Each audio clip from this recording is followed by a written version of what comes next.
नमस्ते, मी technician Shubhangi. भारतीय रेल्वेमध्ये group D चे फॉर्मची ऑनलाईन डेट आलेली आहे आणि तुम्ही फॉर्म देखील भरत असाल तर ऑनलाईन डेट आहे रजिस्ट्रेशनची 23 जानेवारीपासून 22 फेब्रुवारीपर्यंत तुम्ही फॉर्म भरू शकता. आणि यामध्ये महत्त्वाचा प्रश्न असणार आहे तो म्हणजे कास्ट सर्टिफिकेट संदर्भात.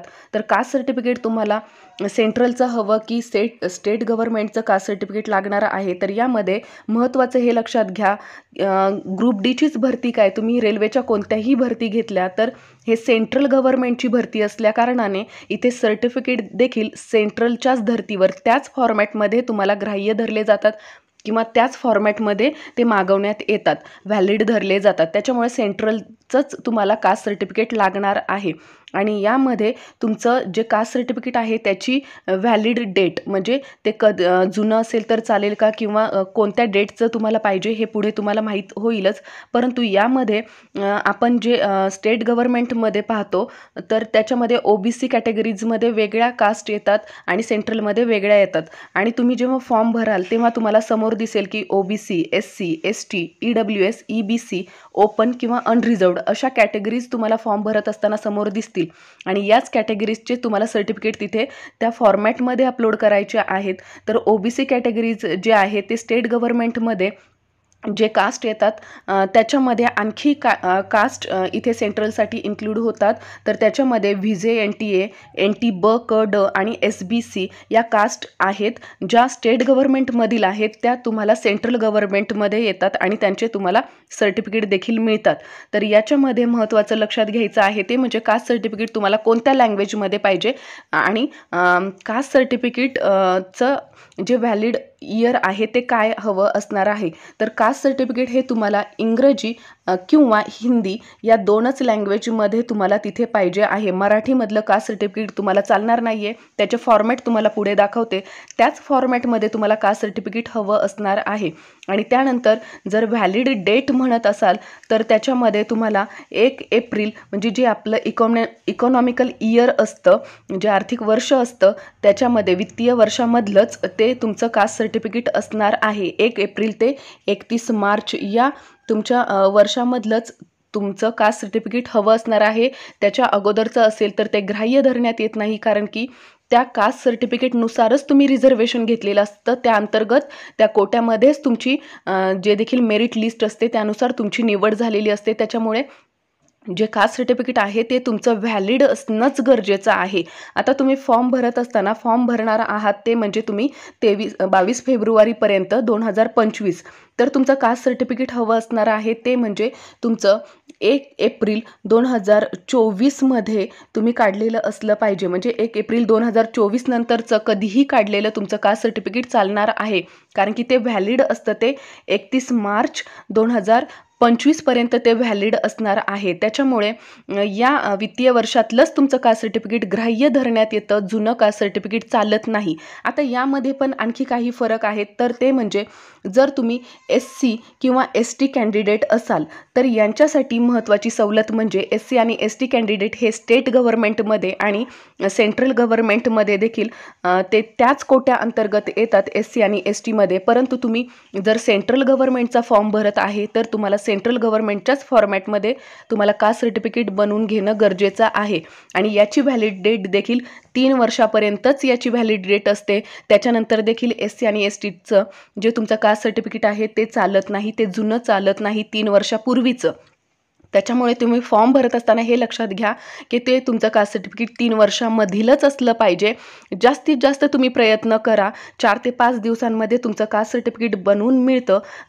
जेव्हा तुम्ही ई-सेवा केंद्रामध्ये जाल किंवा जे देखील सेतू कार्यालय आहे तिथे जाल तेव्हा तुम्हाला हे कास्ट सर्टिफिकेट तयार करून मिळतं आणि ऑनलाईन देखील मिळतं. तर याच्यामध्ये तुम्ही 3 वर्षाच्या अगोदर जुनं असेल तर तुम्ही जास्तीत जास्त प्रयत्न करा की ते तुम्ही न देता नवीन कास्ट सर्टिफिकेट तयार करून देणं खूप जास्त महत्त्वाचं आहे. कारण की डॉक्युमेंट व्हेरिफिकेशनच्या वेळी तुमचे तेच नंबर पाहिले जातात जे कास्ट सर्टिफिकेटवर दिलेले आहेत आणि तेच सर्टिफिकेट तुम्हाला तुमचं हार्ड कॉपी तिथे मागितली जाते. त्याच्यामुळे जास्तीत जास्त प्रयत्न करा की 3 वर्षाच्या आतलं असेल तरच द्या आणि जर जुनं असेल तर प्रयत्न करा की तुम्हाला नवीन काढून द्या, अजून फॉर्मची डेट अजून लास्ट डेट आलेली नाही आहे, 4-5 दिवसांमध्ये तुम्हाला नवीन कास्ट सर्टिफिकेट मिळेल, जेणेकरून तुम्हाला डॉक्युमेंट व्हेरिफिकेशनच्या वेळी प्रॉब्लेम्स येणार नाहीत.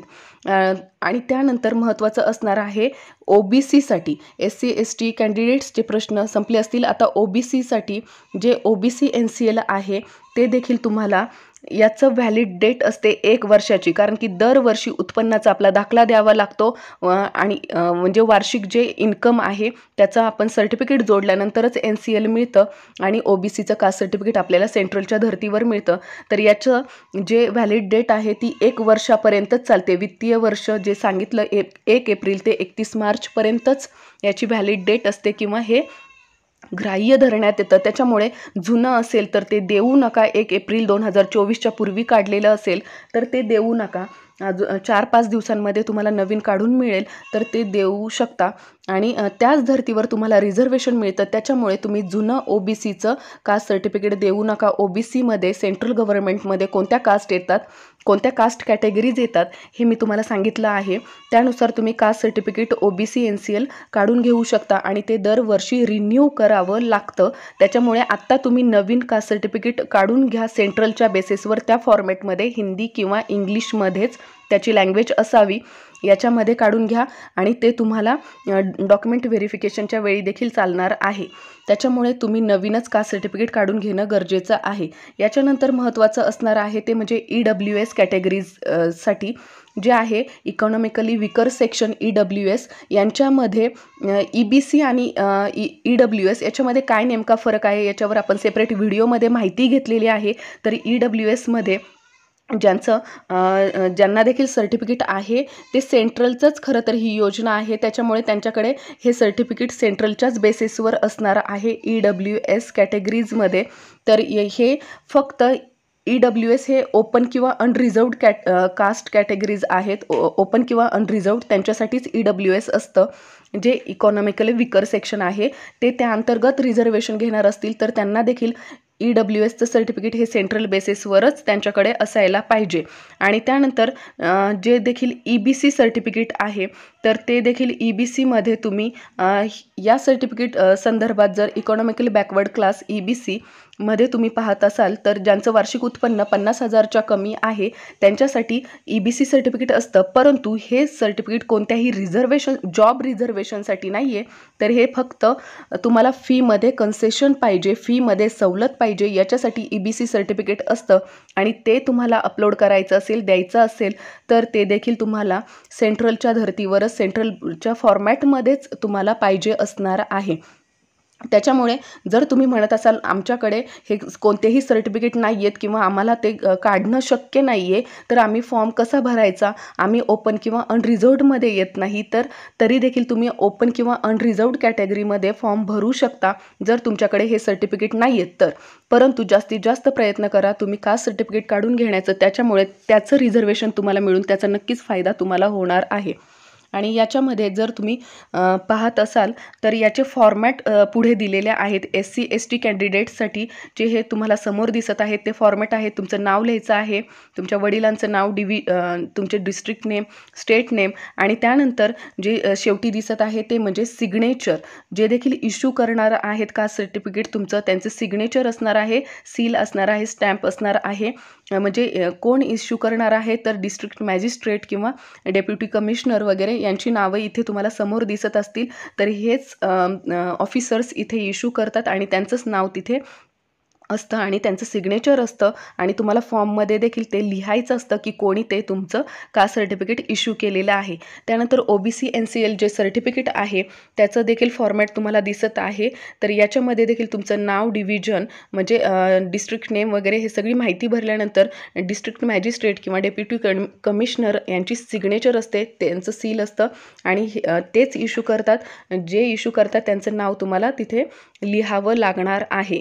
आणि सेल्फ डिक्लेरेशन असणार आहे OBC NCL कॅन्डिडेटसाठी. तर सेल्फ डिक्लेरेशनमध्ये कोणाचीही इतर व्यक्तीची साईन किंवा सिग्नेचर नसते, तर स्वतः कॅन्डिडेटची सिग्नेचर तिथे असते आणि हे मात्र तुम्हाला डॉक्युमेंट व्हेरिफिकेशनच्या वेळी उपयोगी पडेल, तेव्हाच तुम्हाला तिथे सेल्फ डिक्लेरेशन लागणार आहे.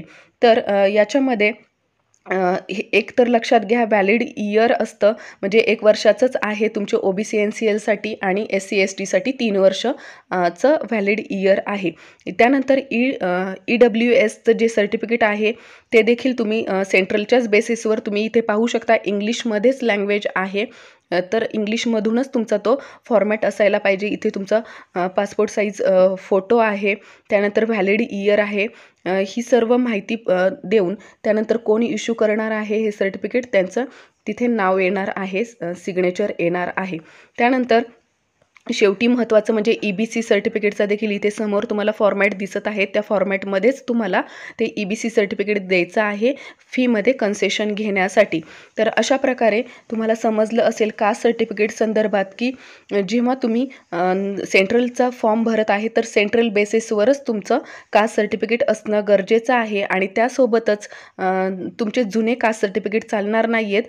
तुम्हाला 1 वर्षाच्या आतमधलंच, वित्तीय वर्षामधलंच तुमचं कास्ट सर्टिफिकेट असायला पाहिजे, कारण की त्या बेसिसवर तुम्ही रिझर्वेशन घेत आहात, सवलत घेत आहात त्यामुळे. आणि त्यासोबत जेव्हा तुम्ही हे डॉक्युमेंट अपलोड करता तेव्हा मात्र ते स्कॅन केलेले असायला पाहिजेत. PDF फॉर्मॅटमध्ये ते डॉक्युमेंट असावेत आणि 500 KBपेक्षा कमी त्याची साईज असायला पाहिजे, तेव्हा ते डॉक्युमेंट तुमचे अपलोड होतील.